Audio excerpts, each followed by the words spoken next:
yang betul nak iron kain berdiamond VIP, tudung yang diamond lebat macam Ira pakai dah. You all dengar betul-betul tau. Okay. Pertama kali, sayang-sayangku semua, tolong jangan iron terbalik. Okay.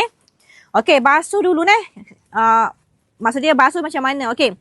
You nak basuh mesin basuh boleh, basuh tangan pun boleh, tak ada masalah. Okay, macam Ira sendiri, Ira tak pernah basuh tangan. Ira memang basuh mesin basuh saja, kecuali warna-warna pastel, warna krim yang kena make up kat tepi ni, Ira akan gonyoh dengan alang-alang dah gonyoh sabun toko, Ira akan basuh tangan teruslah. Tapi kebanyakanlah warna-warna berwarna semuanya basuh mesin kan Okey, iron sayang. Okey, bila you iron, you all jangan iron daripada belakang. Macam ni. Jangan sesekali iron daripada belakang. Pastikan iron daripada atas. Okey, bahagian diamond kakak jangan buat macam ni. Pastikan tekuk. Okey. Benda yang sama you all buat dekat kain pasang. Jangan iron daripada belakang juga. Okey, iron daripada atas. Tempat diamond ni you tekuk macam ni kak. Dia akan lagi berkilat, dia akan lagi tahan. Okey, tak kira tudung, tak kira kain. Kalau you nampak lah, in case nampak dia macam tercabut satu ataupun dua.